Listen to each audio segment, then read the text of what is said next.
Buenas tardes. Vamos a empezar esta segunda jornada sobre filosofía y surrealismo. Estamos en la mesa dos profesores del área de estética y teoría de las artes de la Universidad Complutense de Madrid, Marifé Santiago, y yo soy Antonio Rivera. Y, bueno, en primer lugar voy a intervenir yo con el título que aparece ahí, Surrealismo y cine, la alucinación verdadera en Luis Buñuel y David Lynch. Y después, sin solución de continuidad, intervendrá Marifé Santiago sobre Dorotea Tani. Y después de estas dos intervenciones, que serán, como he dicho, seguidas, pues daremos un turno de palabra, pues si quieren hacer alguna pregunta, algún comentario, seguro que todavía tendremos tiempo. ¿No, Marifé? Pues empezamos con esta conferencia, que como no podía ser de otra manera, pues responde a la magnífica, espero que la hayan podido ver, y si no la han podido ver, espero que tengan ocasión de ver la magnífica exposición sobre Max Ernst, Surrealismo, arte y cine, que actualmente tiene lugar aquí en el Círculo de Bellas Artes. Repito que mi intervención es en cierto modo, pues tiene que ver con esa exposición, aunque no es un comentario a la exposición. Pero Buñuel y David Lynch, en cierto modo, están en la exposición. Buñuel porque Max Ernst está presente de uno u otro modo en las dos primeras películas de Buñuel, en El perro andaluz, Un chien andalou, y L'Âge d'Or y La Edad de Oro. En una porque muchos motivos temáticos son inspirados por Max Ernst, y en la otra porque además aparece como actor, el jefe de la banda de ladrones. Y David Lynch lo traigo aquí porque, en relación con Max Ernst, en primer lugar porque sintió una gran fascinación por un episodio dentro de esta película que se llama Sueños, traduzco al castellano, Sueños que el dinero puede comprar, una película de Hans Richter, y el primer episodio en realidad fue, en cierto modo, dirigido y con guión del propio Max Ernst, el primer episodio, que se llama Deseo, y que siempre ha fascinado a David Lynch. E incluso luego, al final, mostraré algunas imágenes en las que el propio David Lynch presenta este episodio de Max Ernst. David Lynch es un cineasta un cineasta del siglo XX, un cineasta del siglo XXI, aunque ha muerto recientemente, como sabemos, y David Lynch podríamos decir que practica, o en sus películas encontramos un surrealismo a la altura, a mi juicio, del siglo XXI. Al final diré algo sobre David Lynch, pero solo al final. Lo que voy a defender es la hipótesis de que el cine surrealista, o al menos el de los dos cineastas que he seleccionado, y desde luego Buñuel, David Lynch se puede discutir, obviamente no pertenece al periodo clásico del surrealismo, pero Buñuel sí. Y lo que voy a defender es que el cine surrealista es el cine, y este es lo que da título a la conferencia, de la alucinación verdadera o alucinación concreta. Ahora, un poco más adelante, veremos qué es esto de la alucinación verdadera, o como la llama a veces André Breton, el conocido surrealista, alucinación concreta. También voy a defender que el cine surrealista de Buñuel, y de ese, repito, epígono tardío o simplemente cineasta influido por la tradición surrealista, que es David Lynch, practica, me voy a atrever a decir, que el surrealismo en el fondo es un realismo profundo. El surrealismo es un realismo, pero un realismo que tiene poco que ver con el realismo obviamente naturalista. Lo que sobre todo me gustaría demostrar es que las imágenes reales de estas películas, sobre todo de Buñuel y David Lynch, se convierten a menudo en índices en índices. Ahora también me extenderé un poco sobre este tipo peculiar de signo que es el índice del interior del sujeto y también de lo más invisible, que como bien sabemos, y en la tradición surrealista esto siempre es muy evidente, el inconsciente. Y en homenaje, si me permiten, en homenaje a Max Ernst, he hecho un pequeño juego.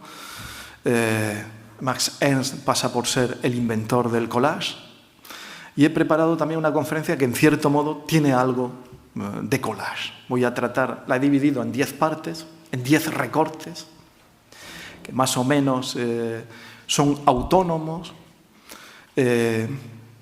obviamente todos relacionados con el surrealismo y el cine, y que lo que une a estos 10 recortes, estas 10 partes en las que he dividido mi conferencia, es el concepto de alucinación verdadera. Y por supuesto que detrás de lo que diga siempre va a estar la inspiración de Buñuel, Lynch e incluso también un autor que por lo menos durante una parte de su carrera pues, fue incluido dentro del surrealismo y que a mí me ha inspirado mucho siempre cuando he abordado cuestiones relacionadas con el cine, que es Antonin Artaud. Bueno, vamos con la primera parte. 10, hay unas más largas, otras más cortas.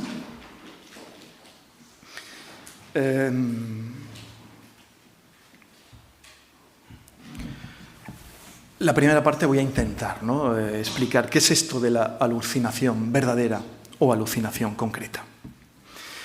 Lo primero, en realidad estoy tentado a defender algo que es quizá un exceso, es que la imagen surrealista, la imagen cinematográfica surrealista, en el fondo es la imagen cinematográfica por excelencia. Pero bueno, en principio vamos a hablar de la imagen surrealista. Pero siempre voy a estar tentado casi a decir que el surrealismo, el cine más genuino, a mi juicio, es el cine surrealista. O el cine que explora hasta sus últimas consecuencias, las potencialidades de la imagen cinematográfica. Remontémonos a los orígenes del cine. Desde el principio, desde finales del siglo XIX, cuando los Lumière exhiben la primera película, principios del siglo XX, finales del XIX, principios del XX, desde el principio se va a establecer una analogía entre la experiencia cinematográfica y la hipnosis. Esta cuestión de la experiencia cinematográfica se parece mucho a la experiencia hipnótica. Desde el principio, los espectadores, los críticos, los teóricos que contemplaron este nuevo espectáculo, incluso al principio ni siquiera era un arte, obviamente, pero enseguida subrayaron esta afinidad con la hipnosis. No tengo tiempo para extenderme en esta cuestión, pero incluso el propio Georges Méliès tiene películas, Méliès, el famoso Méliès, ¿no? Junto a Lumière, los padres del cine, en donde se explora esta afinidad de la hipnosis con el cine, con la experiencia cinematográfica. Y por tanto, esta analogía entre cine e hipnosis lo que ponía de relieve es la extraordinaria capacidad del dispositivo cinematográfico para exteriorizar, para proyectar fuera las imágenes interiores, mentales, y convertirlas, esas imágenes mentales, en materia de la realidad. Tan pronto como pasó la fase inicial de fascinación por la capacidad del cine para reproducir el mundo físico, muchos teóricos consideraron que lo verdaderamente novedoso del cine, del dispositivo cinematográfico, consistía en esto, en la idoneidad del medio para acceder al mundo psíquico y mostrar lo que pasa en el interior de nuestros cerebros. Y para muchos autores esto era realismo, pero se empleaba obviamente un concepto ampliado, o si se quiere, profundo de realismo. Realismo en el sentido de que también forma de la parte de la realidad, no solo lo que está fuera, sino también lo que sucede dentro de nosotros. El cine permitía el acceso al interior de los sujetos. Y para referirme a esto me voy a servir, hay un autor francés que se llama Chevrier, que ha trabajado el tema de la alucinación en el arte, que emplea este concepto que ya he avanzado de alucinación verdadera. Alucinación verdadera que, como hemos dicho, guarda mucha relación con el término, el concepto que empleaba Breton, el que pasa por ser el papa, ¿no?, de los surrealistas, el jefe de los surrealistas, alucinación concreta. Bien, ¿por qué hablamos de alucinación verdadera? Para referirnos a la imagen surrealista, aunque, insisto, tengo la tentación siempre de decir que cualquier imagen cinematográfica tiene que ver con una alucinación verdadera. Alucinación y verdadera. Por un lado, la imagen surrealista es una imagen que tiene que ver con la alucinación, porque las imágenes, y aquí meto en el mismo saco la imagen fotográfica y la imagen cinematográfica, fotocinematográfica, comparten para los surrealistas, e insisto, no solo para los surrealistas, las propiedades de la alucinación. Son imágenes especulares, el fantasma de la vida, no la propia vida, no la realidad. Las imágenes que vemos en la pantalla no son la realidad, son fantasmas, alucinaciones. Ahora bien, tales imágenes, fotográfica y cinematográfica, a diferencia de la imagen mental, poseen un plus de realidad.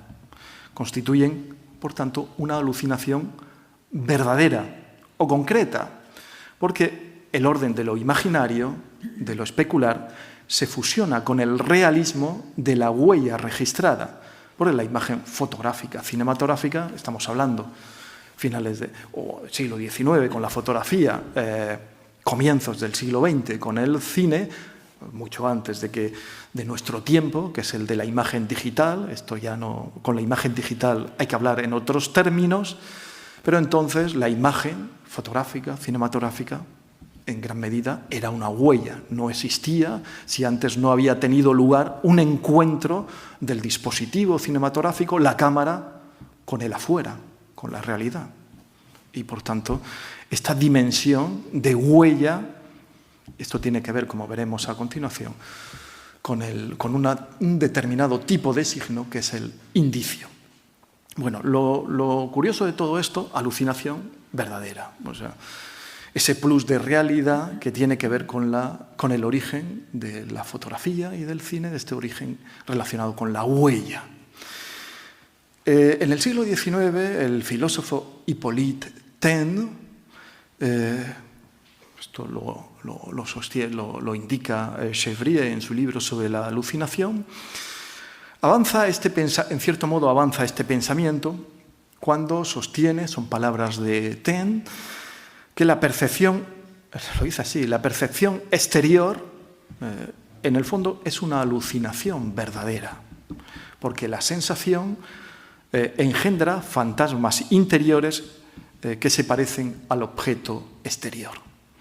Y el propio Taine y otros autores va a utilizar la fotografía, esto es el siglo XIX, todavía no ha aparecido el cine, va a utilizar la fotografía para confirmar la tesis de que los objetos percibidos son semejantes a los fantasmas, a las imágenes que nacen en el sueño, en la hipnosis, en las alucinaciones, pero también a esas imágenes de la fotografía y más tarde del cine. Bueno, estos primeros apartados son más largos, enseguida vendrán apartados más pequeños, dos. Voy a hablar en el fondo, el surrealismo de Buñuel, ahora voy a traer ya a Buñuel, es una mezcla de realismo y surrealismo. Y esa síntesis, o en todo caso el surrealismo de Buñuel, insisto en ello, es un realismo ampliado, profundo, y en Buñuel esto al menos tiene un carácter emancipador, a mi juicio. Los surrealistas, y desde luego Buñuel desde el principio, consideran que estas imágenes, la imagen surrealista en cualquier ámbito, pero sobre todo en el cine y en la fotografía, tienden a hacer desaparecer, esta es la clave, ¿no?, lo objetivo y lo subjetivo, la diferencia entre lo objetivo y lo subjetivo. Son imágenes que impiden tener clara esta diferencia, esta distinción. O más bien son imágenes en las que nos llevan a que sea tan real y tan maravilloso o mágico lo más interno como lo más externo. Son imágenes que intentan, insisto, disolver la frontera entre la realidad externa y la interna de los sueños y las imágenes mentales. Este es el mundo, a mi juicio, de Buñuel. Y Buñuel realiza esta síntesis.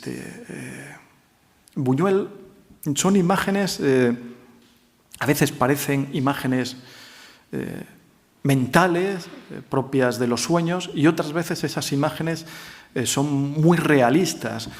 E incluso las imágenes de los sueños, en las escenas, en las partes, en las películas ya que no son radicalmente surrealistas como lo son El perro andaluz y La edad de oro, porque después realizará películas en las que hay secuencias que son surrealistas, pero en cierto modo casi toda la película pertenece a un género tradicional y hay secuencias que se pueden homologar a otras películas no surrealistas. Pero incluso en estas películas, esa clara frontera entre el sueño y las partes que no son oníricas a veces se disuelven o cuesta establecer esta distinción. Bueno, hay una entrevista a Buñuel que realiza ya en los años 50 un gran crítico de cine que se llama André Bazin y otro que menos conocido que Bazin, que se llama Daniel Valcross, que dice en la que Buñuel decía que gracias al surrealismo el propio Buñuel descubrió por primera vez que el hombre no era libre. En cierto modo, esto cuando Artaud también suele decir estas cosas, cuando en sus discursos sobre la crueldad, la imagen cruel, la imagen surrealista, permite esto, descubrir que el hombre, y precisamente permite adentrarse en el ámbito, por ejemplo, claro, de las patologías, y un sujeto que sufre graves patologías mentales, obviamente, no es un ser libre. Así que el surrealismo, según Buñuel, lleva a interesarse por esta falta de libertad que, repito, entre otras cosas, se manifiesta en patologías mentales. En la misma entrevista en la que estaban hablando de una película de la etapa mexicana de Buñuel, en la que así formalmente parece que la película es un típico melodrama mexicano, pero está lleno, la película Él está lleno de imágenes surrealistas.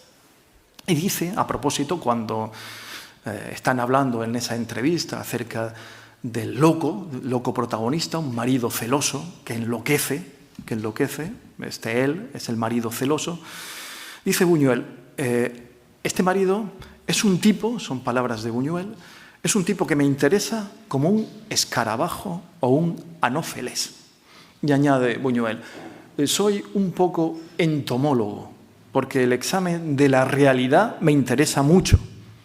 Como surrealista, quería llegar a esto, ¿no? O sea, la imagen surrealista me ha permitido descubrir que el ser humano no es libre, que sufre muchas patologías, y observo al ser humano como si fuera un entomólogo, y esto porque la realidad me interesa mucho.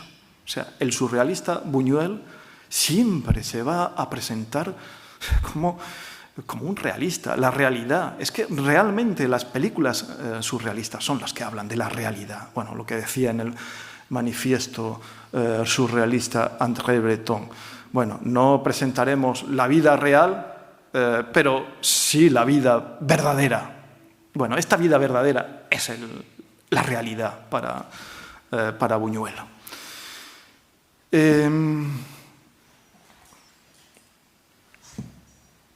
dice más en esa entrevista. Aquí tengo también otro, aquí subrayado, es que me gustaría leerlo.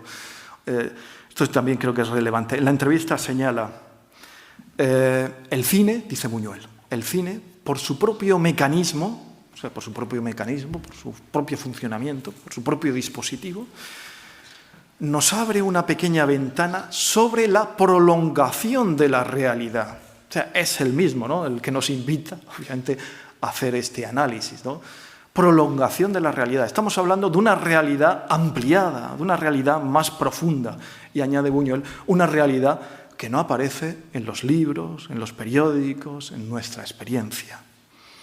Bueno, pero tratar todo esto en la entrevista también y en los comentarios que hacen Bazin y Daniel Walcross, aparece constantemente, o sea, el poner de relieve que el hombre no es libre. Esto no significa nunca Buñuel. Buñuel es un hombre de izquierda, es un hombre que cree en el progreso, que sea un pesimista o que nos proponga un pesimismo existencialista. Finalmente Buñuel, aunque parezca sorprendente, siempre va a manifestar una cierta confianza en el ser humano y en la posibilidad de que pueda ser emancipado. Esto también quería dejarlo claro. 3, voy a la tercera. Sigo con Buñuel y ahora sigo con Buñuel. Voy a hablar un poco de la primera película de Buñuel, que es, como es bien sabido, Un chien andalou, un perro andaluz. Y esta es una película, me gusta analizarla, voy a introducir también, y sobre todo en el cine, pero no solo en el cine, ¿no? La vanguardia surrealista es una vanguardia iconoclasta. Y si hay una película iconoclasta, esa es Un perro andaluz.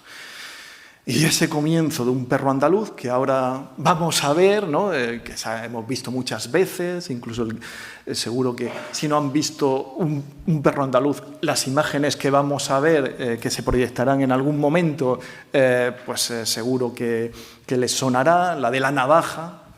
Bueno, vamos a ver esto. ¿Lo puede proyectar? No sé, sí, ahí ya está. Bueno. Así que este recorte de nuestro collage tiene que ver con esta primera película. Se inicia la película, Un chien andalou, así se inicia, como están viendo, enseguida se verá, con una violentísima imagen, lo adelanto, aunque todavía no lo veamos. Este es Buñuel, obviamente, con la navaja que está afilándola.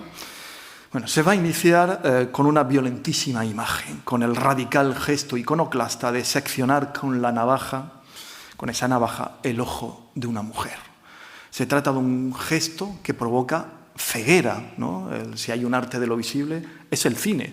Pero el inicio de la carrera cinematográfica de Buñuel se inicia con un gesto que produce ceguera. Si hay un gesto iconoclasta, no se me ocurre otro gesto más iconoclasta que el de este inicio.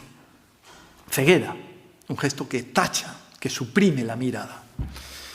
En el catálogo de la exposición de Max Ernst, aquí volvemos, ¿no?, a la exposición que tenemos en el Círculo hoy, se dice que esa imagen del ojo tachado está inspirada por el cuadro de Max Ernst, de 1922, Oedipus Rex, Edipo Rey, que muestra una mano y una nuez perforada. Según los comisarios de la exposición, son palabras de los comisarios, y tienen razón, dicen, el motivo de la perforación simboliza la mirada interior liberada. Aquí es donde quería llegar, ¿no? Es una iconoclasia que en realidad está al servicio de una nueva iconofilia, de una nueva imagen liberada, de una imagen más profunda, de este realismo profundo al que antes nos referíamos. Repito, son palabras de los comisarios, el motivo de la perforación simboliza la mirada interior liberada. Y también añaden los comisarios, muchos de los elementos de la película de Buñuel remiten a motivos recurrentes de la obra de Ernst, sobre lo cual no me voy a extender. Solamente voy a hacer una brevísima reflexión antes de pasar al punto cuarto sobre esta cuestión de la iconoclastia surrealista.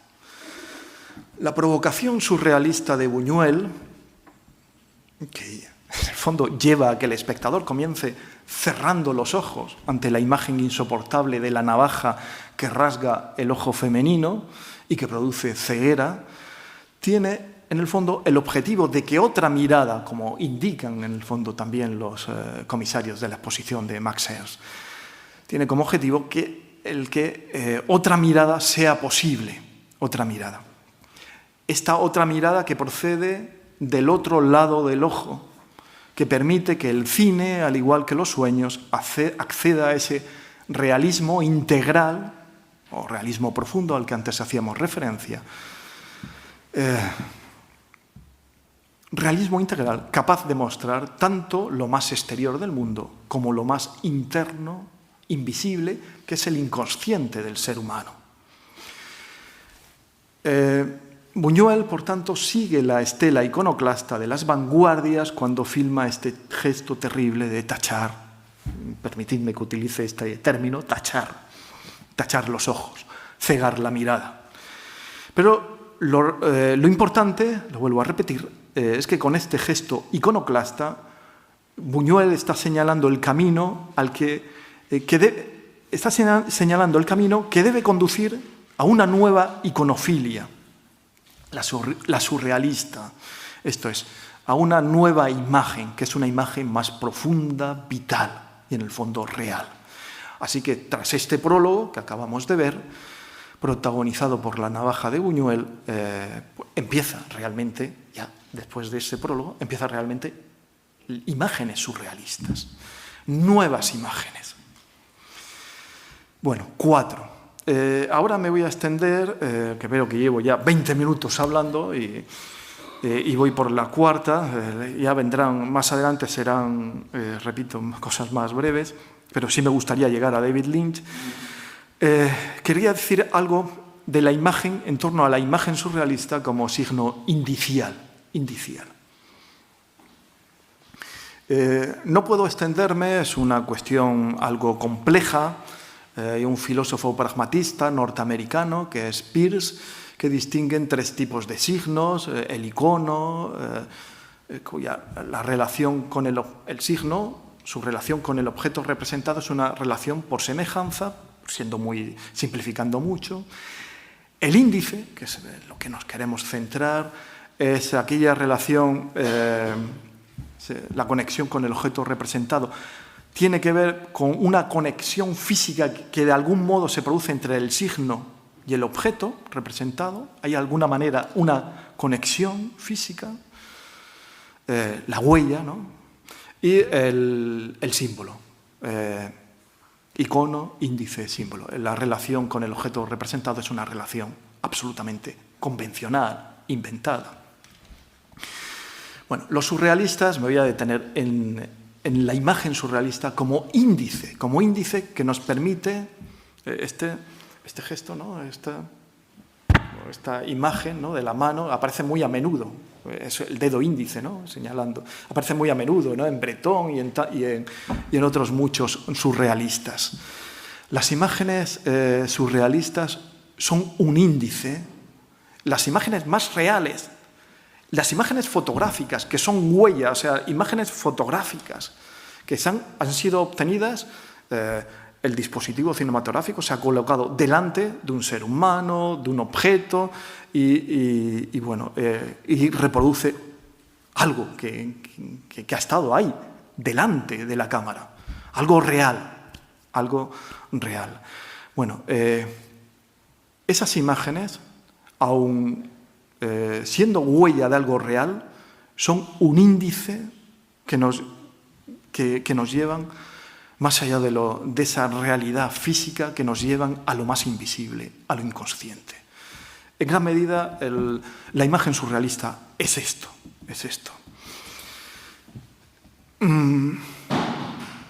Signos indiciales, improntas, huellas.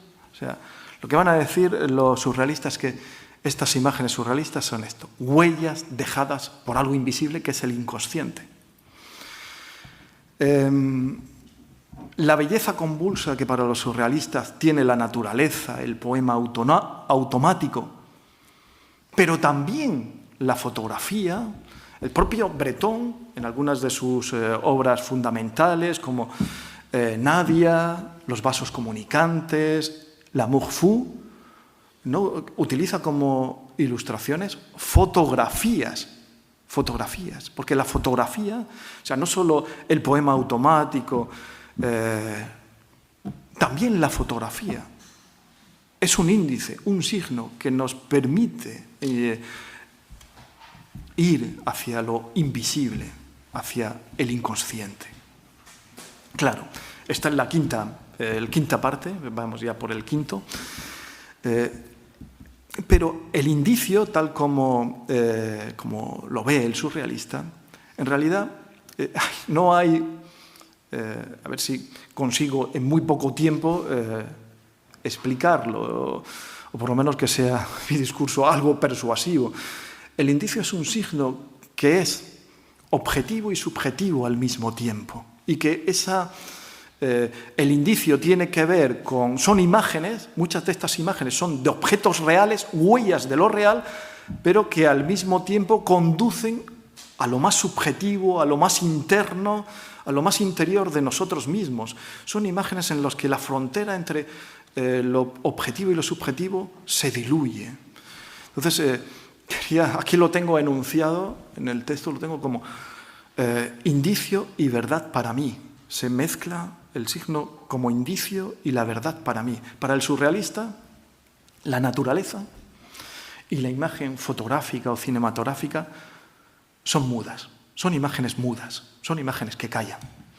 Solo adquieren sentido gracias a la actividad relacional que realiza el propio sujeto cuando ve esas imágenes y las interpreta. El propio Breton constantemente está realizando ejercicios hermenéuticos. Aunque se conforme, aunque no vaya al sentido latente de las imágenes, pero la imagen surrealista, eso no se entiende sin este ejercicio, sin esta actividad relacional que realiza el propio sujeto. El realismo profundo de los surrealistas, que parte del carácter indicial de la naturaleza y de la imagen cinematográfica y fotográfica, repito, disuelve la antítesis entre lo natural y lo cultural, entre lo objetivo y lo subjetivo, y se opone, como señala una gran investigadora, que es Rosalind Krauss, cuando estudia la fotografía surrealista, dice que si hay algo contra lo que se opone, obviamente el surrealista, es contra el concepto de fotografía objetiva. Cuando se trata, en realidad es que cuando se trata de esto, hay un gran teórico, filósofo, que es Carlo Ginzburg, un gran teórico que ha estudiado mucho el paradigma indicial, los signos indiciales. Carlo Ginzburg, cuando habla de indicios, siempre dice que cuando se trata de saberes indiciales, incluso hasta el saber de un detective, el detective constantemente está buscando indicios. Los saberes indiciales son saberes en los que la significación siempre está unida a la experiencia y a la subjetividad del observador. A lo que, estas son palabras de Carlo Ginzburg, a la intuición baja, se llama así, la intuición baja del espectador que se ocupa de relacionar el signo con lo que está ausente, con lo invisible. Para Rosalind Krauss, el surrealismo en el fondo prefigura, no tengo tiempo para detenerme en esta cuestión porque ya tengo que ir ya avanzando hacia el final. Rosalind Krauss, el surrealismo prefigura el pensamiento del uno de los grandes teóricos de la fotografía, que es Roland Barthes, el autor de uno de los grandes libros, muy discutible, que es la Chambre Claire, la cámara lúcida, se tradujo al castellano, donde nos habla, para reflexionar sobre la fotografía, utiliza sobre todo dos grandes conceptos, que es el de studium y punctum. Studium y puntum. Entonces, según Krauss, el surrealismo prefigura el pensamiento bartesiano sobre el puntum de la imagen. El puntum, muy distinto del estudium, que es la parte más o menos objetiva de la interpretación de una imagen cinefotográfica. El puntum, por el contrario, es una categoría que disuelve en realidad la diferencia entre lo objetivo y lo subjetivo y se resume en la paradoja de la vérité pour moi, la verdad para mí, la verdad para mí. El puntum, dice Rosalind Krauss, mezclando, ¿no?, Roland Barthes y la fotografía surrealista, el puntum es la parte del indicio fotográfico que está ligada indisolublemente a la experiencia singular del sujeto intérprete. La alucinación verdadera que encontramos en los surrealistas, la alucinación verdadera que encontramos en la imagen surrealista, diría, ¿no?, Rosalind Krauss, que no es otra cosa que la verdad para mí. Y bueno, esto se puede decir, ¿no? La verdad tiene que ser para todos, ¿no? La paradoja surrealista es que es verdad y al mismo tiempo es para mí, es unir la verdad, lo universal, con lo más singular. Esta es la paradoja y la contradicción del surrealismo. Ya en los próximos epígrafes voy a ir muy deprisa hasta llegar a David Lynch. Lo informe, aquí tenía uno sobre lo informe, si hay algo en el que una temática que cultivan mucho los surrealistas es la temática de lo informe o de imágenes que son informes, que no podemos distinguir claramente la forma de esa imagen y también, obviamente, cuando hablamos de imágenes relacionadas con lo informe, la frontera entre el objeto y el sujeto tiende a disolverse. La propia Rosalind Krauss señalaba que los fotógrafos conectados con el surrealismo, los Man Ray, Dora Maar, Brassai, etc., fueron grandes maestros en lo informe. Lo informe que vuelve extraño lo familiar, que es como denominaba, como es bien sabido, Freud, a lo siniestro, lo unheimlich, lo no familiar, pero bueno, lo que fue familiar y dejó de serlo. La poética alucinatoria de Max Ernst se corresponde, como se demuestra en la exposición que está aquí en el círculo, se corresponde con formas incompletas, embrionarias, informes. Creo que basta observar el cuadro más importante de la exposición, La tentación de San Antonio, para apreciar esto. Y esas formas embrionarias que encontramos en Max Ernst también las podemos encontrar en David Lynch, empezando por la primera película, aunque antes había realizado cortometrajes donde ya encontramos imágenes, informes.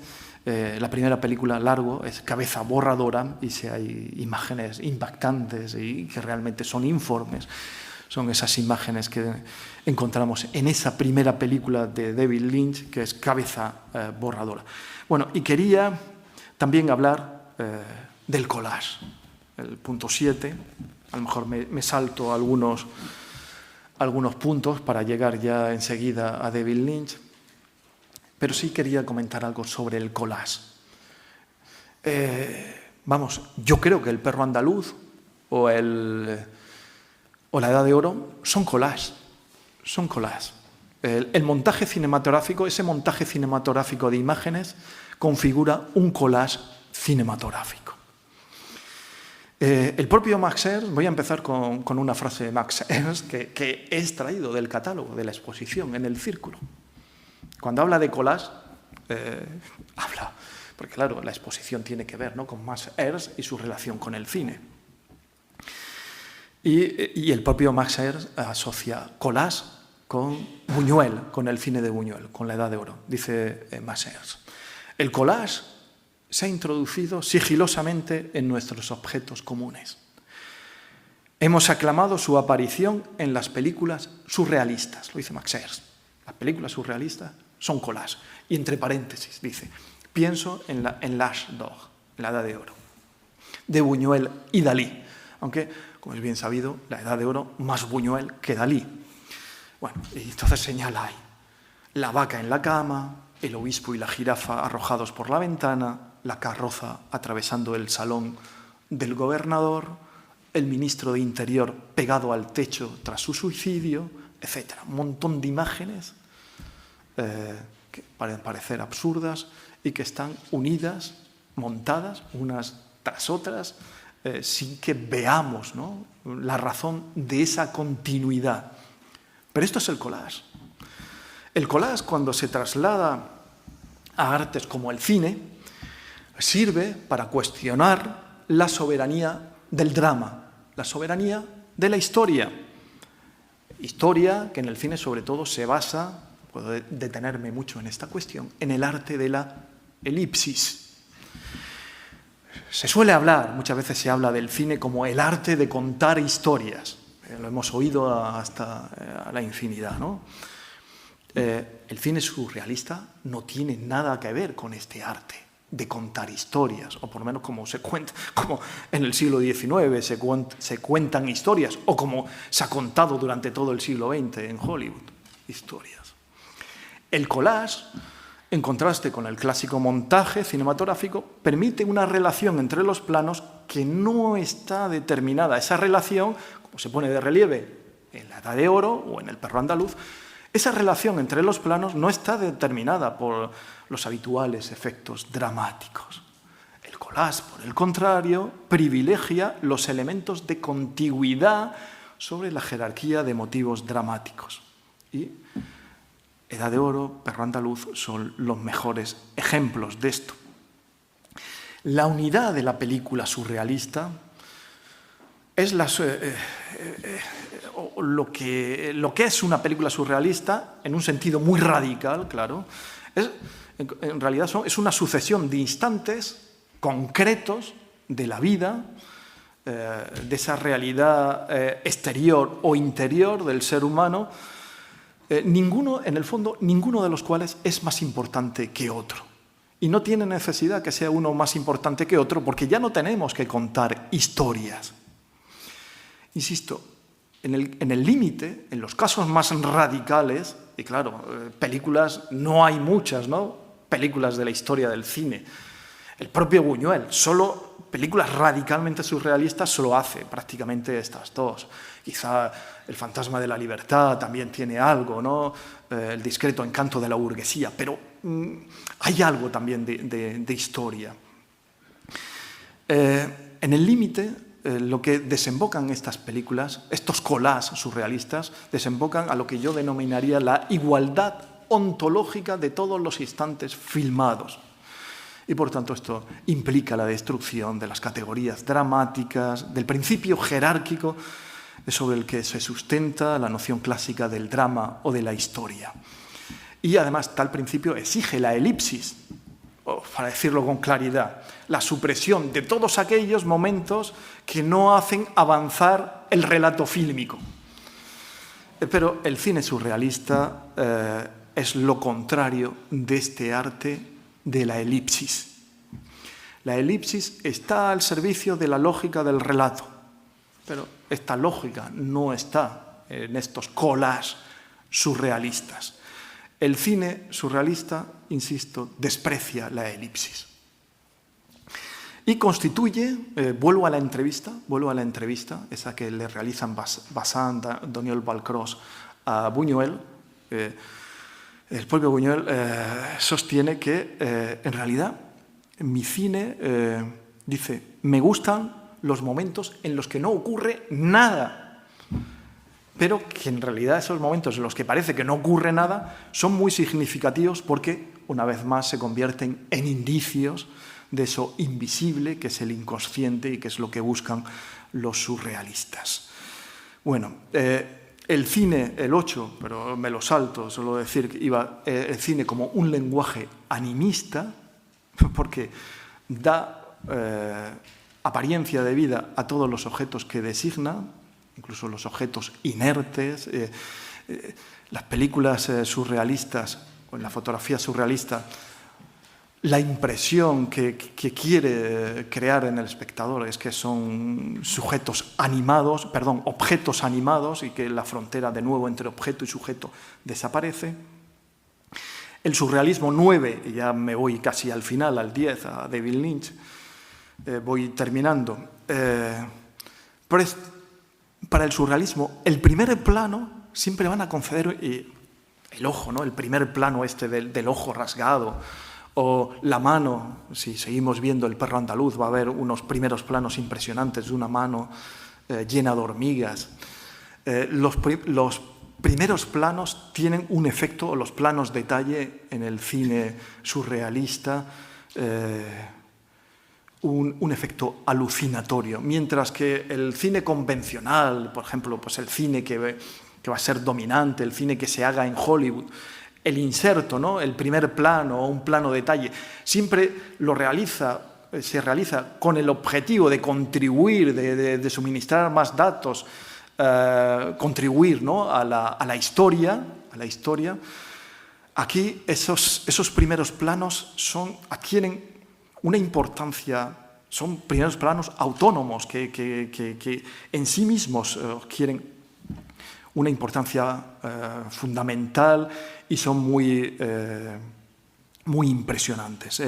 Hay uno de los primeros grandes teóricos del cine, que no es surrealista, pero sus obras están conectadas con la revolución surrealista, revolución estética, que es Jean Epstein, cineasta, autor de una película muy relevante, que es La caída de la casa Usher, basado en el relato de Allan Poe.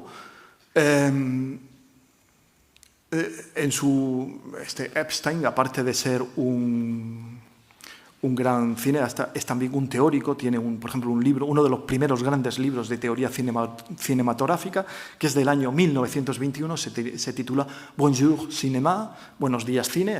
Buenos días, ¿no? Pues es el comienzo, ¿no? Y insiste mucho, ¿no? En le gros plan, los planos detalle, los primeros planos, y en el efecto, ese efecto alucinatorio, y también, ¿por qué no?, emplea la palabra machine à rêver, o sea, máquina de sueños. Es la cámara cinematográfica. Bueno, y por último, David Lynch. Mis últimas palabras van a estar dedicadas a David Lynch, al método que yo me permito la licencia de decir que el método del David Lynch es un método que produce extrañamiento, extrañeza, imágenes.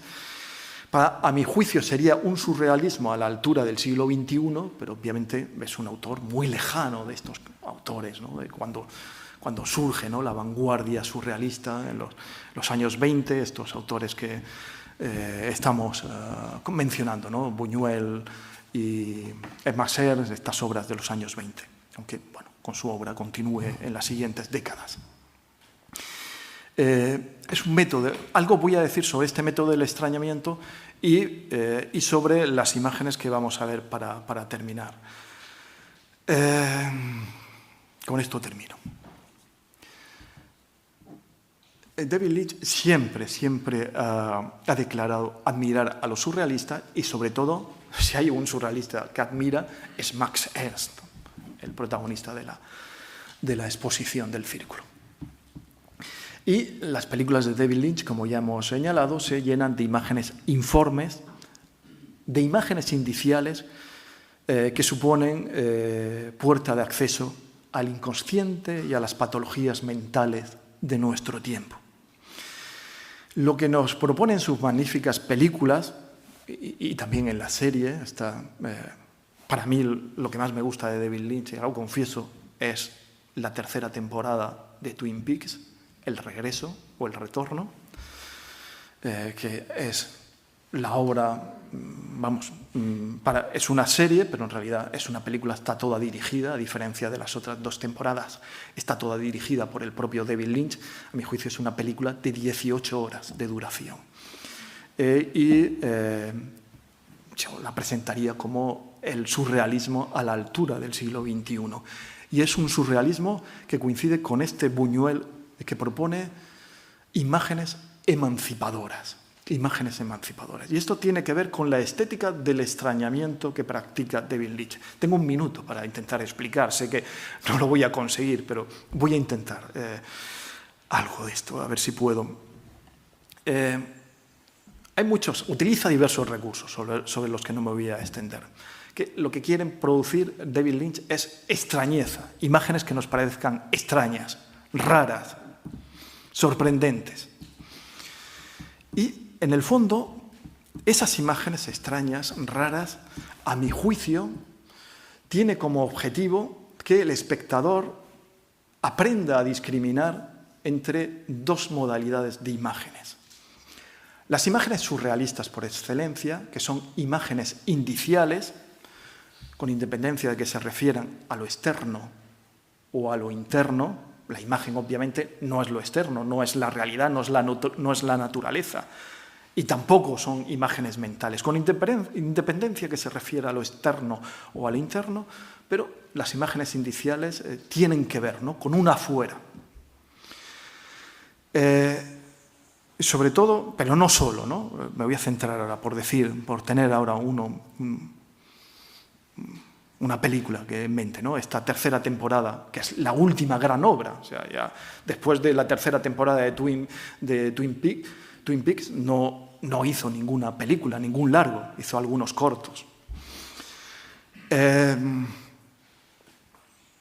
esa película, las imágenes indiciales que sobre todo, son imágenes que muestran, es una película del año 2017, son imágenes que nos llevan, que tienen que ver con, también muestra que el ser humano no es libre, que tienen que ver con la miseria y el sufrimiento de mujeres y hombres del año 2017.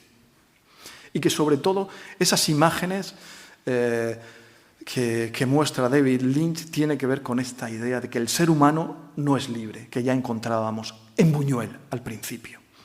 Y mi tesis, la hipótesis, con este mecanismo de extrañeza que provoca David Lynch, es que quiere que el espectador distinga esas imágenes indiciales que lleva al espectador a pensar en esto, en la miseria y sufrimiento de los seres humanos del año 2017, distinguirlas de otras pseudoimágenes o simulacros que nos rodean. Estamos rodeados constantemente de simulacros, pseudoimágenes, que no son índices, que no conducen a ninguna parte. Al igual que sucede con las imágenes publicitarias, o incluso hasta con los símbolos, que son imágenes plenas, sin ninguna relación con el afuera, sea exterior o interior. Por ejemplo, en Twin Peaks, estas imágenes tienen que ver, si han visto la serie o esta película de 18 horas, con las imágenes que muestran Las Vegas. Las imágenes simulacro. O sea, el propio Baudrillard, cuando hablaba del simulacro, obviamente, y hablaba de hiperrealidad, de una realidad que, primero, hiperrealidad significa que el signo es antes que la referencia, es decir, el mapa es antes que el territorio. Un mundo de simulacros es un mundo en el que los mapas, los signos, son anteriores a los territorios. Los mapas crean los territorios. Ese es el mundo del simulacro. Este es el mundo de Las Vegas, en la película de 18 horas, Twin Peaks, tercera parte. O Hollywood, para el propio, varias películas, sobre todo, es una película muy conocida, Mulholland Drive, que es una película sobre Hollywood. En realidad, constantemente, o sea, Las Vegas y Hollywood es algo muy parecido para David Lynch. Y es el mundo, Hollywood, Las Vegas, producen estas pseudoimágenes. Estas no son imágenes surrealistas.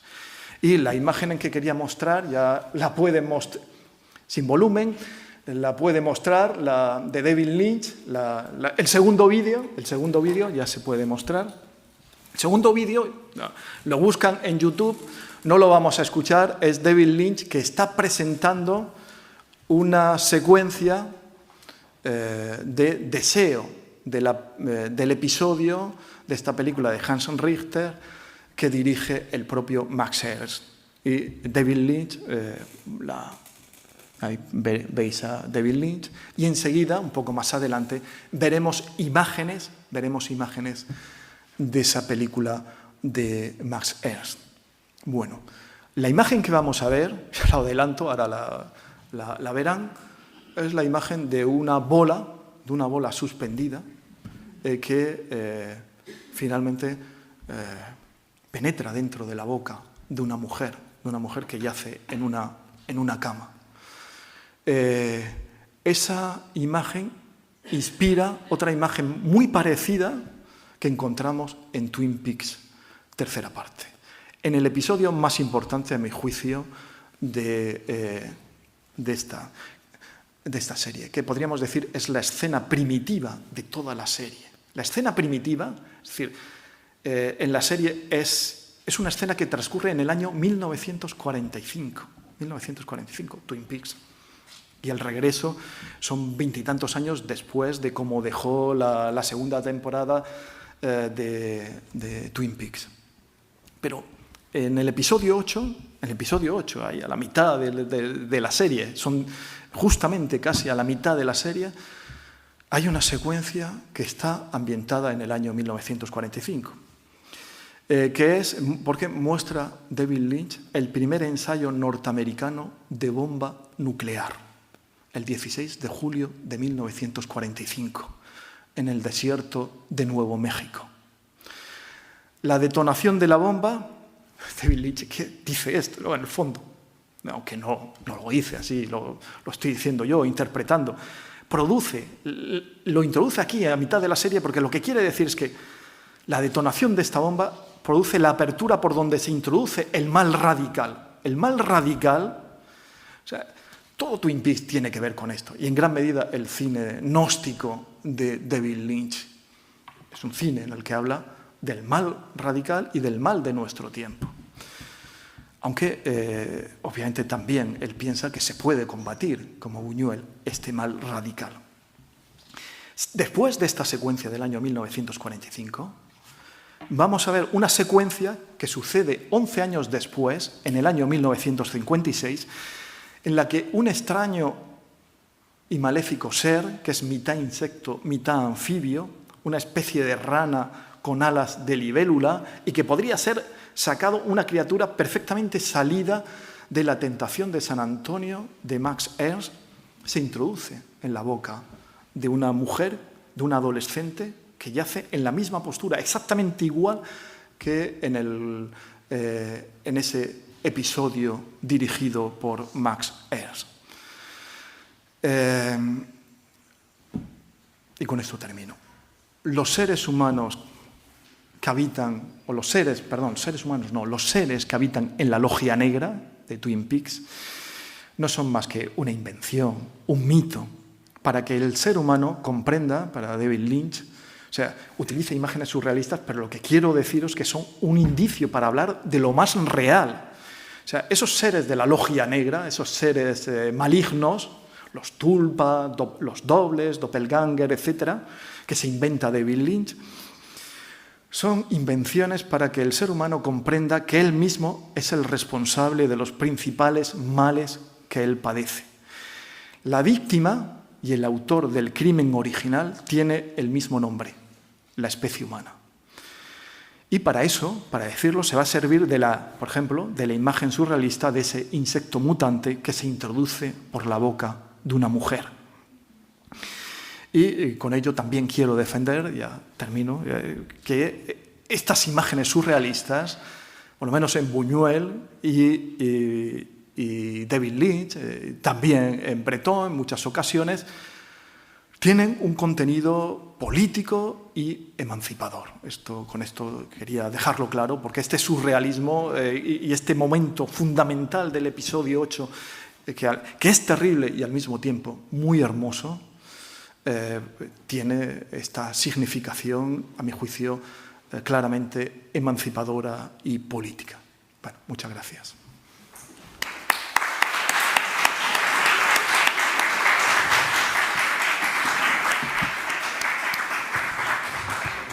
Bueno, pues ya vamos. He tardado más tiempo de la cuenta. No te preocupes, ahora voy yo como en los aviones, ahora aceleramos un poquito. y vamos al momento. ¿Dónde se ha quedado Antonio? ¿Dónde se ha quedado Antonio Rivera en esa mirada?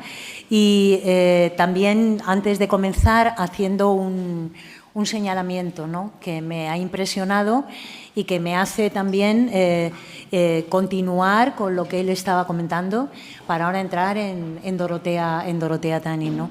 Cuando ha dicho que iba a poner la imagen de Buñuel, del perro andaluz, ¿no?, de un perro andaluz, del ojo de una mujer que es rajado con una navaja, yo nunca he visto esa imagen, como he visto que ocurría aquí también, y ha sido un ejercicio también de mirada mía, viendo quiénes miraban y quiénes no miraban. Y ha sido muy curioso para mí ver que muchas de las mujeres que estaban han cerrado los ojos, como yo los cierro absolutamente siempre que tengo que ver esa imagen. Y esto lo quería comentar porque justamente lo que yo voy a plantear es que Dorotea Tanin atraviesa las cosas y nos lleva a danzar en los abismos. La han visto ustedes muchas veces en la exposición de Maxer, al lado de Ens. Yo quería que la viéramos ahora a ella también y a ver a dónde nos llevan sus puertas. Entre el 3 de octubre de 2018 y el 7 de enero de 2019, una extraordinaria muestra de la obra de Dorotea Tanin pudo visitarse en el Museo Centro de Arte Reina Sofía. Viví como un desvelamiento lo que llevaba por título Detrás de la puerta invisible, otra puerta. Y quisiera compartir el desarrollo de una intuición de entonces que ha acabado teniendo palabras para encarnarla mucho después de la primera llamada, para lo cual me valdré de las notas que tomé, de las sendas que tales notas me pedían seguir y de las que he recorrido, así como del estupendo catálogo que se publicó con motivo de la exposición. Hasta aquel momento recuerdo con nitidez un hueco a modo de inquietud conceptual al acercarme a la obra de creadoras enmarcadas canónicamente en el surrealismo, ese último destello de la inteligencia europea, en el decir de Walter Benjamin. Yo no era capaz de hablar de ellas, de surrealismo, sin muchas dudas, incluso con la arrogante falacia de seguridad que ciertos conocimientos prodigan. Si acaso había algo muy lejano y mucho más allá del estilo y la lengua personales respecto a la obra de los creadores definidos dentro del surrealismo, tanto visual como literario. Este último lo destaco ya que el surrealismo, por obviedad de partida, el psicoanálisis, le concede preeminencia a la capacidad escritural de la palabra, entendiendo escritura en un sentido amplio, como ya nos han ayudado a hacerlo Derrida o el propio Deleuze, incluso en otra estela, Bachelard o María Zambrano, a la que volveremos, por mencionar tan solo algunos. Se trata de un escribir que respira en el límite de la ficcionalidad, que podríamos llamar literatura, y la verdad, no ficcionalidad, por tanto, de la poesía, que encuentra sin buscar, lo que sí necesita hacer el método de la filosofía. Siento algo muy orgánico, muy matérico en la escritura de las creadoras surrealistas, algo tan directo que parece haber disuelto los obstáculos de la aparición sin renunciar al cuidado de lo íntimo, esa soledad en que se está, que se conserva al escribir, valiéndonos de la reflexión de María Zambrano. Añado que eso supone que la libertad, ese hogar cívico tan maltratado y tergiversado hoy, no se mancille, más bien al contrario, puede afianzarse por el hecho de ser compartida. Todo suena, lo sé, muy convencido, pero lo planteo como hipótesis intuitiva, arriesgándome a que esa unión terminológica, hipótesis e intuición, sea racionalmente contradictoria, salvo que nos guiemos siguiendo el método fuera del surco de la razón poética. Me sitúo ahí, fuera del surco, que es lo que delirio significa, no en un sentido clínico, sino en un sentido poético. Quien delira sale del surco, con lo cual amplía el perímetro sagrado que el surco lira conlleva, fertilizando al tiempo, haciendo sagrado al tiempo lo que estaba fuera de ese perímetro. Dorotea Tanin me abrió una puerta capaz de atravesar esas cosas, entre las que se incluyen las palabras que dan forma al mundo, hasta llegar a un límite abismático donde el pensamiento se enfrentaba a un borde, no de sí mismo, sino del hábito estructural que le había impuesto limitaciones. Siguiendo su obra, empecé a darme cuenta de dónde estaba precisamente esa falta de identificación plena con el surrealismo, cuando había escuchado y conversado antes con, por ejemplo, Remedios Varo, Maruja Mayo, Ángeles Santos, Leonora Carrington, con creadoras que directamente han hecho de su cuerpo escena del decir, como Valentine Higo, Claude Cagún, Germaine Dilla o Maya Degen, no solo bailarina y fotógrafa y cineastas respectivamente, como no solo son pintoras o escultoras, así, sin matices y con un afán ansioso por clasificar las mencionadas al lado de Tanin. Por no hablar todavía de la poesía o incluso de la literatura y traer a Alejandra Pizarnik eligiendo un nombre ejemplar entre otros igualmente ejemplares. Creo que todas ellas encuerpan en su propio cuerpo un decir que se acerca hasta identificarlo con lo que podríamos llamar escritura íntima, como los diarios o las cartas personales, espacio de concreción intelectual y emocional donde es necesario rastrear, como ya empezamos epistemológicamente a asumir, el pensamiento y la experiencia estética en cuanto proceso creativo de las artistas y escritoras. Escritura íntima que en absoluto es mera exposición impúdica, sino una parada en el discurso impostado que las expulsa sin benevolencia cuando pretende inscribirlas sin réplica en un territorio impuesto. Se da una desterritorialización, quizás no siempre pretendida, pero sí lograda, pues si la inquietud es parte del desvelamiento del inconsciente, tengo la impresión de que las creadoras están contando y contándose con pleno convencimiento, en una suerte de una confesión devenida género literario. Recordarán el título de la obra de María Zambrano, La confesión como género literario, y leo un fragmento justo que dice: la confesión se verifica en el mismo tiempo real de la vida, parte de la confusión y de la inmediatez temporal. Es su origen, va en busca de otro tiempo, que si fuera real de la novela no tendría que ser buscado, sino que sería encontrado. El que hace la confesión no busca el tiempo del arte, sino algún otro tiempo igualmente real que el suyo. No se conforma con el tiempo virtual del arte. La confesión va en busca no de un tiempo virtual, sino real, y por eso, por no conformarse sino con él, se detiene allí donde ese otro tiempo real comienza. Es el tiempo que no puede ser transcrito, es el tiempo que no puede ser expresado ni apresado, es la unidad de la vida que ya necesita expresión. Por eso todo arte tiene algo de confesión desviada y tiene a veces los mismos fines que ella, pero va recreándose en el camino, deteniéndose, gastando el tiempo en un supremo lujo humano. La confesión es el lenguaje de alguien que no ha borrado su condición de sujeto, es el lenguaje del sujeto en cuanto tal.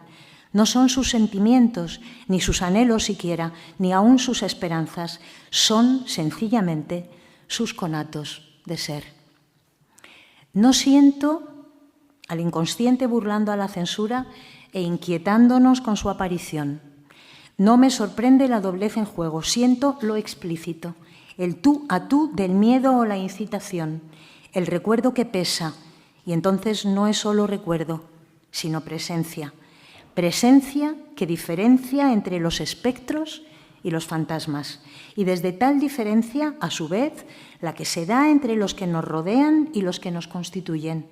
Es como si las creadoras burlaran ellas mismas a la conciencia escribiendo una entrada diarística o una carta a la desconocida o al desconocido que se encontrará con su obra.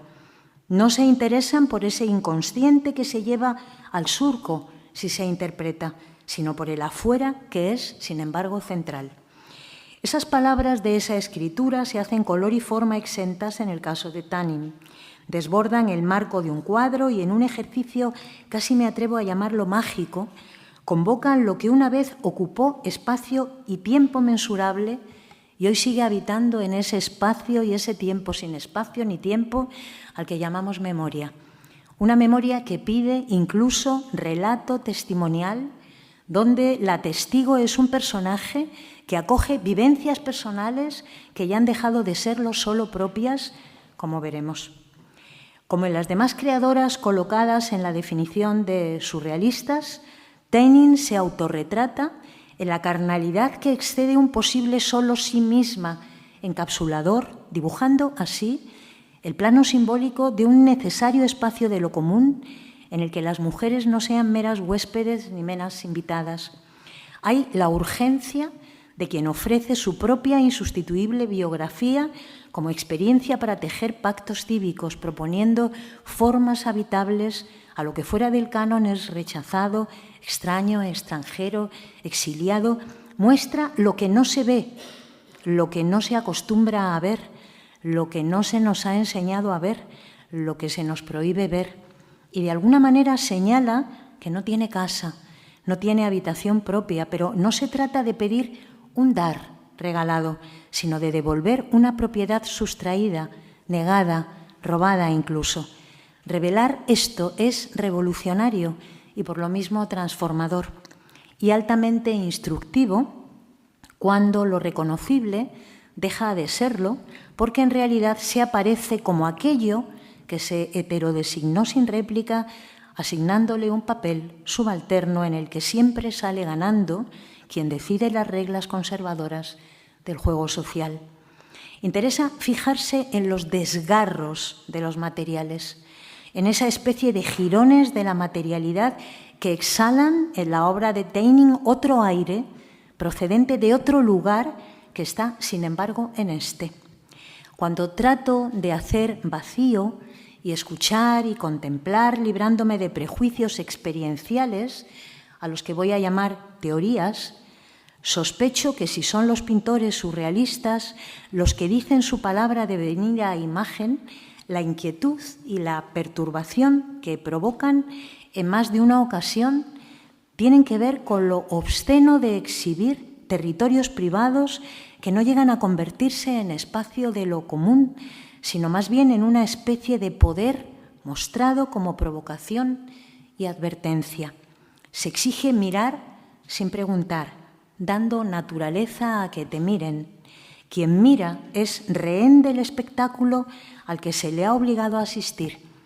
Hace falta traducir deprisa, racionalizar y hacer un muro que proteja con algo semejante a la justificación sumisa que, limpiando cualquier atisbo de emocionalidad, ate con cierta embriaguez instrumental, que convenza a la conciencia de que se consume esa imagen por elección con sus consecuencias, por supuesto.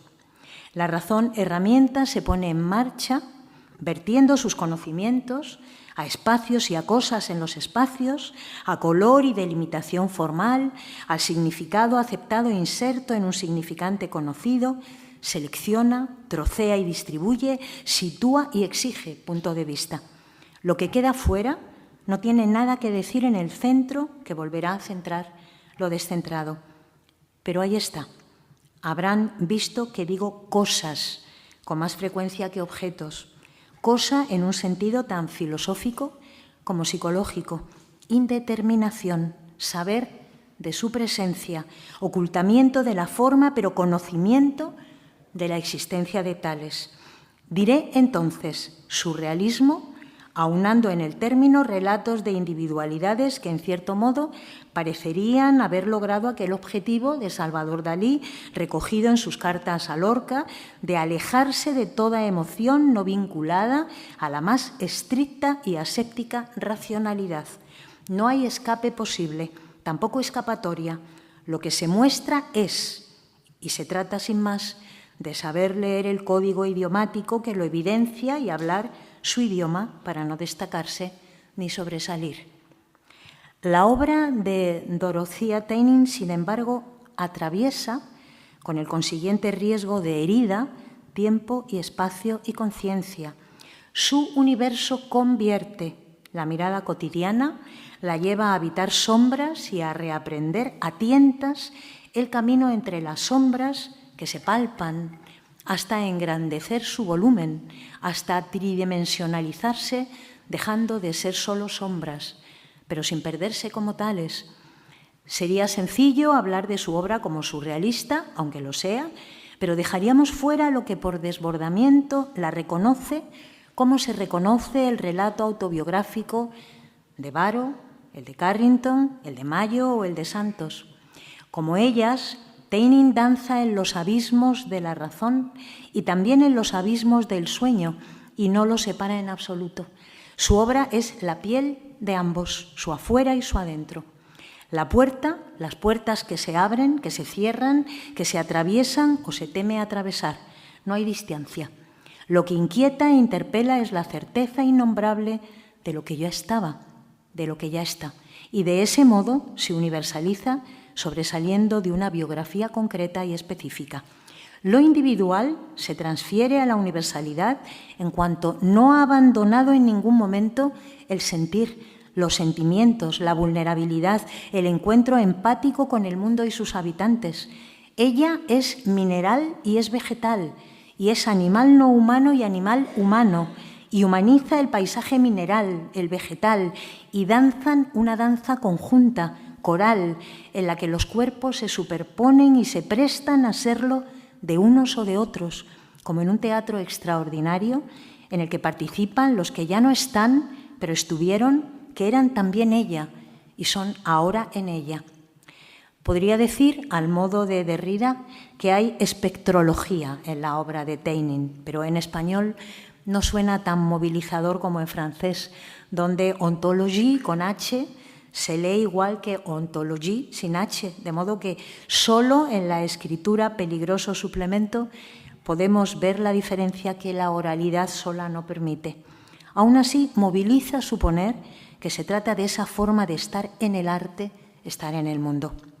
Su obra está hecha de cuerpos vivos que desbaratan los límites inciertos de esa experiencia, siempre a la intemperie, a la que llamamos yo, para no perder constantemente el equilibrio. No borra ese yo que es Dorothea Teining, lo sabemos, pero la acoge en su multiplicidad de ser muchas otras, conviviendo y pactando, si es posible, o en un caminar nómada que busca su espacio de aparición si tales pactos no parecen darse.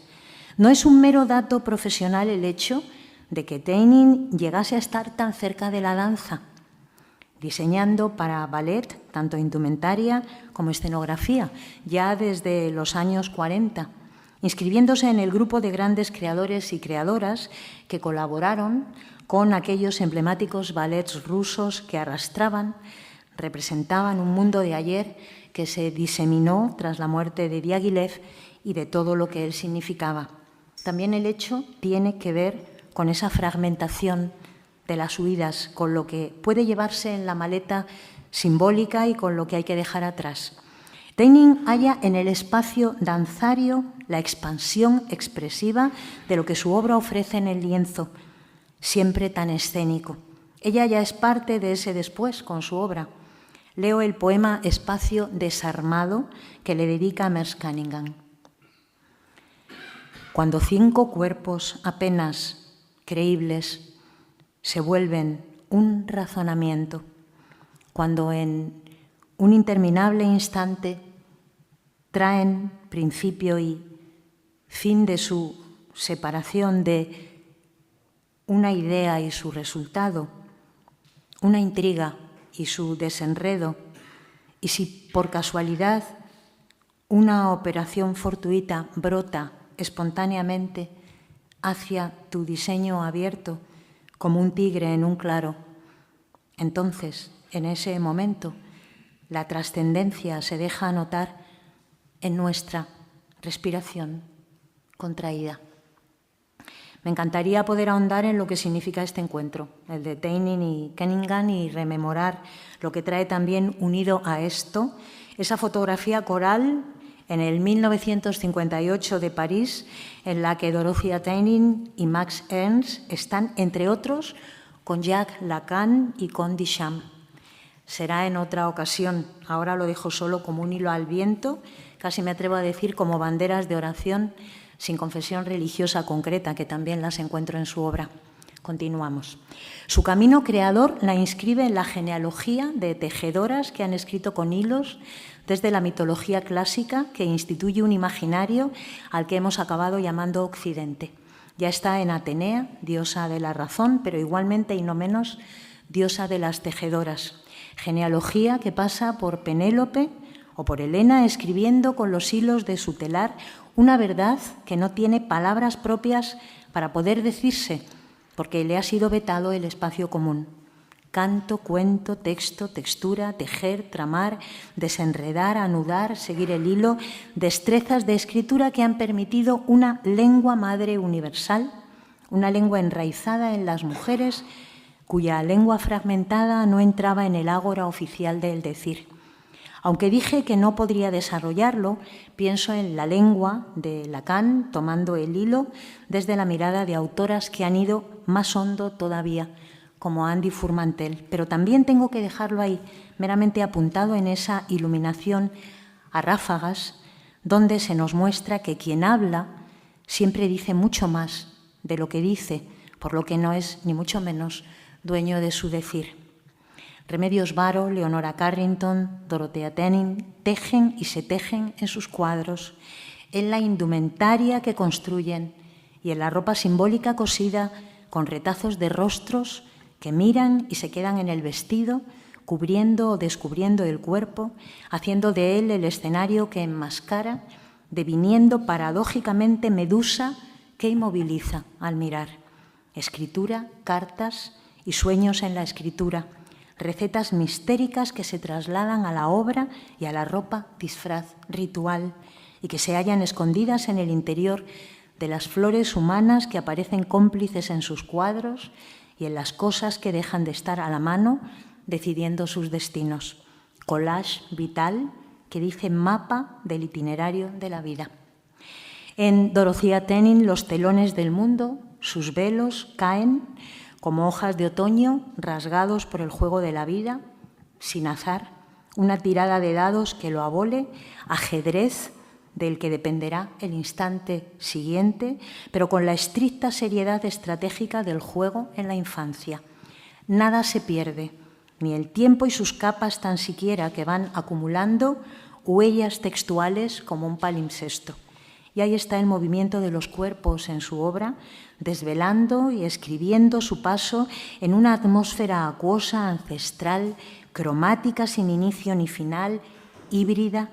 Nadan, flotan, arañan, danzan, tocan. Tal vez por eso las constantes imágenes femeninas son mucho menos hieráticas que las masculinas. Se mueven y están siempre a punto de salir del quicio que enmarca el cuadro y abandonarlo, en hermosa metáfora que nos recuerda el trazo de la pintura china. Y la música, siempre la música, hasta lo explícito de esa pieza tan escénica como simbólica que es su habitación 202, Hotel du Pavot, tan llena de fantasmas vivos como lo están todos los fantasmas que nos viven y nos hacen vivir. Aquí hay una historia.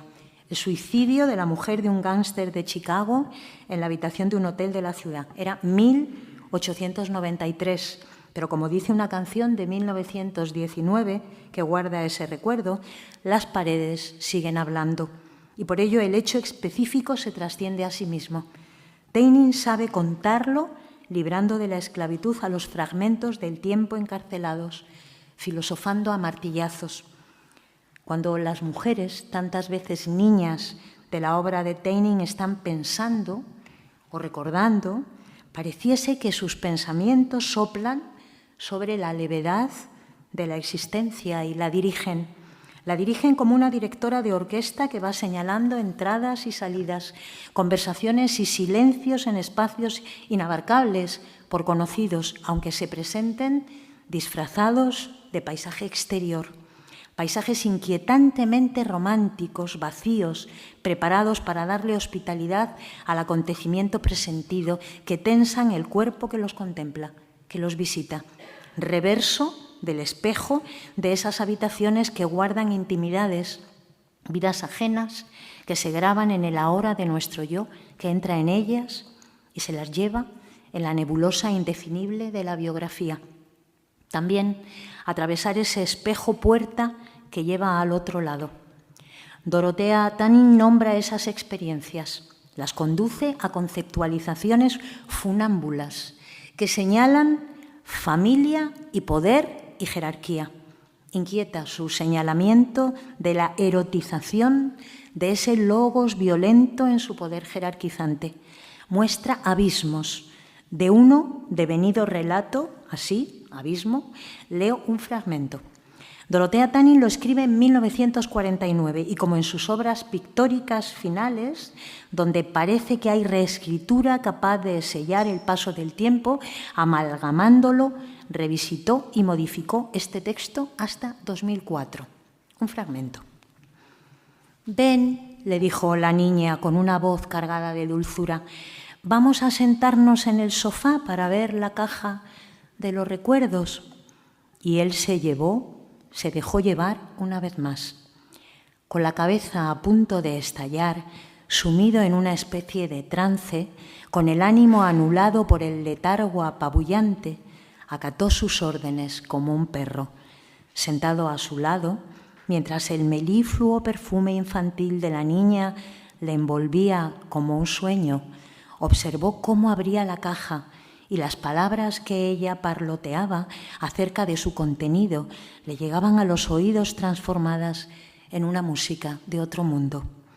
En ningún momento se le ocurrió pensar que los objetos de la caja eran de una rareza sin igual, y cada vez que ella metía la mano en la caja y sacaba trocitos de piel, patas y cabezas de pájaro, reptiles e incluso ojos metidos en sus frasquitos, lo único que era capaz de apreciar eran las campanillas doradas de su voz, su perfume y la soberbia conciencia de su presencia. No he querido decir que los universos estéticos de Dorotea Tanin son oníricos, salvo que esto signifique lo que leo aquí, en este texto de María Zambrano que extraigo de Los sueños y el tiempo. Existe una zona intermedia entre vigilia y sueño, a señalar por el pronto, y son las horas, los días, los años que aparecen solo destinados a pasar, lo que se llama la monotonía del vivir. En ella el sujeto se siente perfectamente asentado, seguro, albergado y aún establecido. Y este no cambiar de las circunstancias y de las situaciones da a lo que en ellas vivido es un carácter de pasar simplemente, como si el tiempo solo hiciese eso, pasar sin fin entre lo que no pasa, y la imposibilidad y lo innecesario del abstraer de este continuo pasar argumento alguno, lo va reduciendo en el recuerdo en algo así como un simple hito o como una cifra, lo más.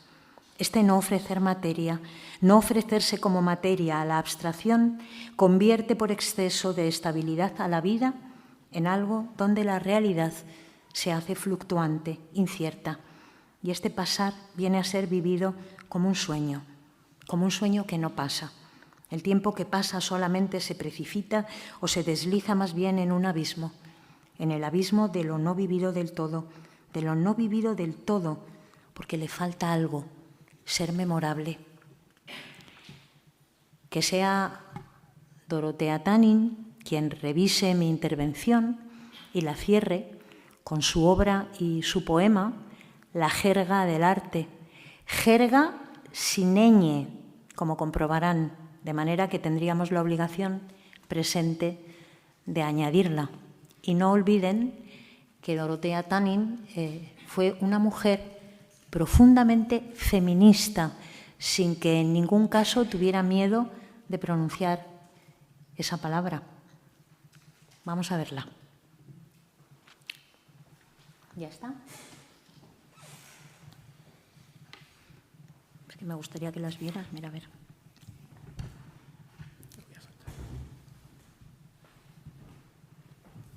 Si el arte pudiera hablar, se mostraría por fin tal como es en realidad y nos revelaría lo que ardemos en deseos de saber.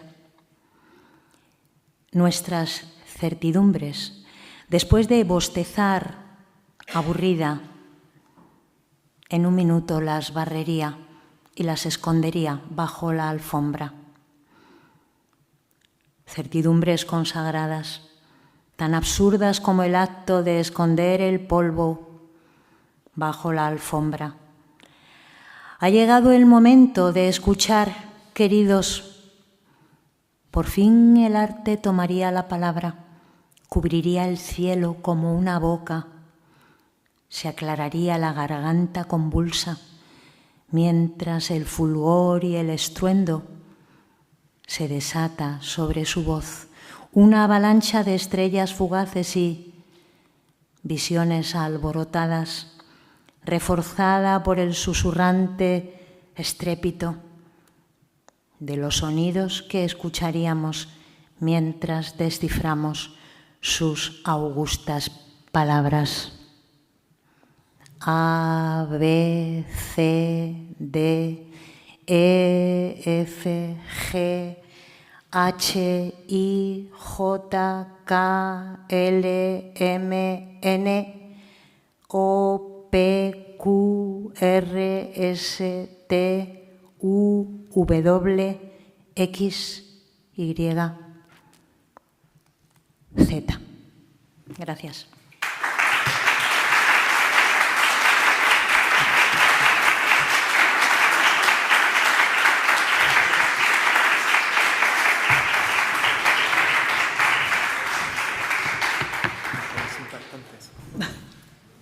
Bueno, y llegamos al final. Si tienen alguna pregunta, comentario, pues todavía tenemos unos minutos. Si hay alguien que quiere preguntar algo. O no sé si quieres. No sé. Yo es que a ti te preguntaría muchas cosas. Adelante. Pero te preguntaría muchas cosas, Antonio. Sí, quería hacer una pregunta al profesor Rivera. Me ha parecido muy interesante la explicación. Yo creo que para los surrealistas yo pondría más el acento también en un aspecto que es la sugerencia. Es decir, parece que cuando se introducen los símbolos como que hubiese una especie de traducción inmediata. Y yo recuerdo viendo varias entrevistas de Buñuel, en las, vamos a decir, las que le hacía la prensa más del momento, cuando le preguntaban, pero maestro, por ejemplo, en ese oscuro objeto del deseo, cuando usted pone ahí un hombre que lleva un saco, ¿eso qué quiere decir? Dice, no, es una cosa que se me ocurrió, por poner algo, ¿no? Pero en otras entrevistas posteriores, más en profundidad, recuerdo una que le hacían con un martini ahí tranquilamente, me parece que era en la Torre de Madrid, en una de esas visitas que hacía, ahí se explaya más y dice, los símbolos que pones pretenden sugerir cosas al espectador, lógicamente para él sugieren una cosa, pero pretende que se sugieran al que lo ve. Si el autor da su interpretación, ya no hay sugerencia, sería una traducción. Y si algo me parece que en la obra de los surrealistas hay que subrayar es la capacidad de sugerencia. No solo para distintas personas, sino incluso a veces nosotros mismos en distintas épocas de nuestra vida vemos esas imágenes y nos sugieren cosas diferentes con el paso del tiempo. Yo creo que esto es válido tanto para Buñuel, cuando hace, por ejemplo, como decías, Un perro andaluz, donde vemos ahí ese hombre que lucha por conseguir su deseo y, como Buñuel decía, la incapacidad de la sociedad y cómo lo vemos arrastrando a la iglesia, al burro muerto, pero a la vez la lucha desesperada por intentar hacerlo, es decir, que es mucho más rico que simplemente lo que se ve. Y la misma sugerencia la encontramos en David Lynch cuando pues, introduce esos símbolos difíciles de interpretar y precisamente sugerentes. Pues eso, por eso en las películas que comentaban. Entonces, yo creo que subrayaría dentro de los surrealistas la capacidad de sugerencia. Claro, evidente, ¿no? Muchas gracias. Me hago eco, ¿no? Sin duda, ¿no? Sugerencia.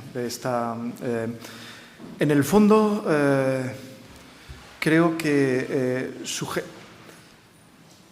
la imagen surrealista no puede ser una imagen autoritaria. O sea, sugerir es... O sea, está disposición a sugerir, no es una disposición autoritaria. Yo, si tuviera que decir algo de los surrealistas y de Buñuel, al que admiro mucho, no es. Y por eso me parece que su arte es un arte emancipador y que nos ayuda a ser libres, un arte que me impone la interpretación, que no me sugiere. Ese no es un arte que me ayuda a ser libre. O sea, por supuesto, no es autoritario. Por eso consideré que era muy importante poner de relieve que esas imágenes surrealistas, que son indicios, es la verdad para mí. Es decir, todo, o sea, la verdad para Buñuel, pero nosotros como espectadores también buscamos, si nos llaman la atención, si nos sugieren cosas, es la verdad para cada uno de nosotros. Y precisamente porque no son imágenes autoritarias, está invitando a que cada uno de nosotros tenga esta experiencia de que podamos hacer este pasaje, este viaje al otro lado del espejo, al otro lado del ojo. Por eso me interesó mucho esta, que en realidad es de Rosalind Krauss, ¿no?, cuando estudia la fotografía surrealista, esta conexión con el puntum de Roland Barthes, cuando estudia. O sea, claro, todo lo que tenga que ver con el studium, con lo que con el marco, que diría Judith Butler, con el marco, con lo que de forma más o menos objetiva podemos encontrar todos, eso no tiene que ver con la sugerencia, eso no me hace libre. La parte en la que el arte empieza la sugerencia o la libertad es la que tiene que ver con el puntum, con algo que es personal, singular, porque el arte no puede ser como la filosofía, no puede ser como un discurso científico. El arte siempre es esta mezcla de lo universal con lo singular. El arte siempre tiene algo absolutamente singular que no puede ser aprendido por conceptos. Nosotros, los filósofos, estamos constantemente utilizando categorías, pero no el artista. Por eso estoy de acuerdo y me encanta que lo diga, sugiere que es una actitud no autoritaria. Sí, lo que he querido defender es que la imagen surrealista nos emancipa, porque es una imagen que nos hace ser libres. Y sí, vamos, yo creo que el amour fou, o sea, las categorías surrealistas, si lo que están defendiendo es la libertad más absoluta, más completa. Entonces, el puntum, esto que me punza, o sea, el studium es lo que todos podemos encontrar, ¿no?,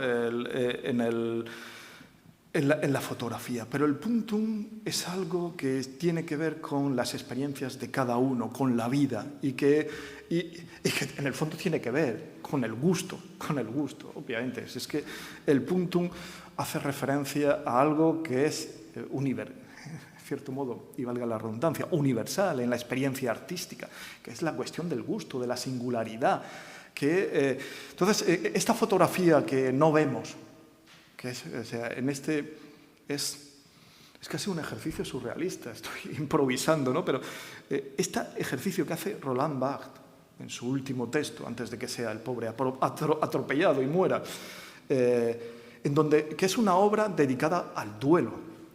Es una obra de duelo, es una obra de dolor. Acaba de morir su madre y encuentra como hacemos, ¿no?, cuando se mueren los seres queridos, vemos los álbumes, los recordatorios, y encuentra la esencia de la madre en una fotografía que es la única de la que habla y que no muestra, porque es tan personal, tan íntima, que es que lo que a mí me sugiere esa fotografía, que es además esa fotografía lo que me ha permitido hacer el duelo, y si no hacemos duelo no somos seres libres. Esto también pero tiene también que ver mucho con políticas de la memoria. O sea, un sujeto o un pueblo que no hace el duelo, que no entierra a sus muertos, se inventa esta categoría de puntum por decir, es que cuando vi esa fotografía, mi madre, es una fotografía de la madre cuando era niña, pequeñita, me punzó, me llegó tan adentro.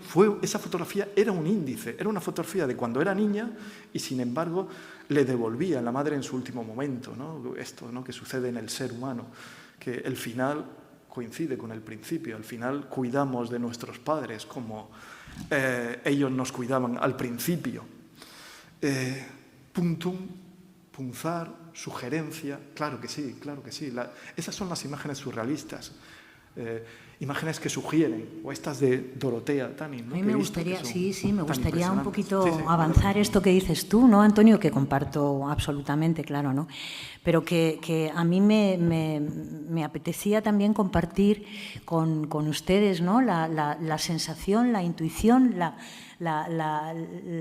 manera en la que ellas, ¿no? Las pintoras, e insisto en este tema, también las escritoras surrealistas o habitualmente ubicadas dentro de esta etiqueta, ¿no? Que parece que esperamos que ocurran cosas que sugieran, evidentemente, todo lo que hemos estado diciendo, ¿no?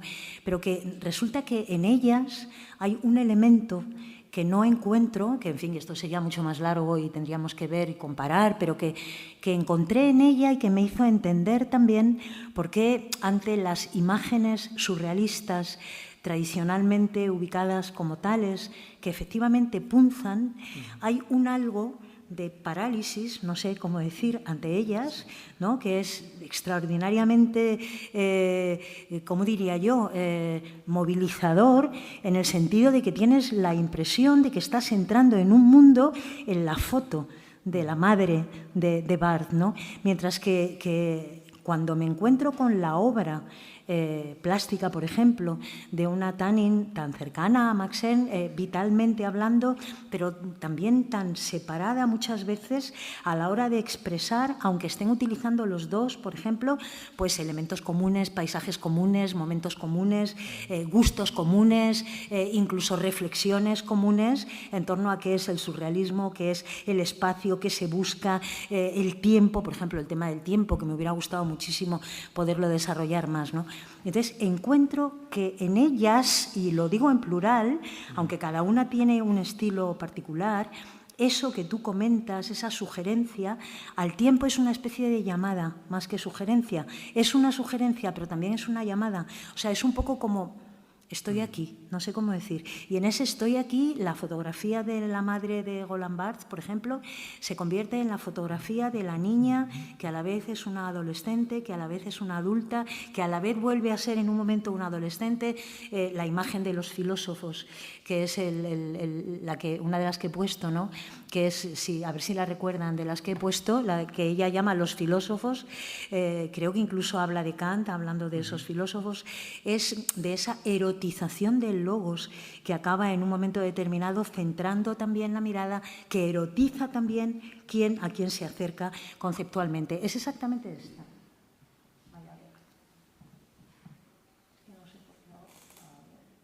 Me gustaría que vieran justamente eso.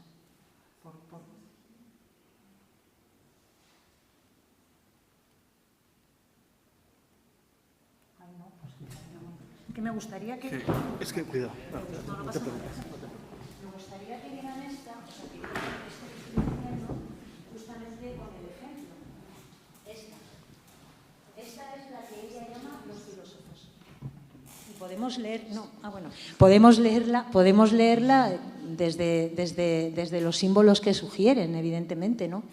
Pero me impresiona mucho la situación en la que se encuentran quien corresponde a la filosofía, por ejemplo, y esa idea siempre de estar fuera de salirse siempre de, ¿no? Me interesa también esa lectura, que al final es lo que hemos estado diciendo los dos, absolutamente, pero con ese matiz, ¿no? Con ese matiz que en ellas encuentro y que me llevan también en esa puerta a otro lugar distinto, ¿no? Yo no sé si es tardísimo o no es tardísimo, Antonio. Sí, tenía ahí a Juan Miguel, al presidente del Círculo Bellas Artes. ¿Dónde está? Me decía, hemos terminado ya, todavía que te no. lo ha dicho, es que no lo he visto, justo estaba yo de espaldas. me estaba llamando por teléfono. Bueno, pues nada, muchísimas gracias. Bueno, muchísimas gracias.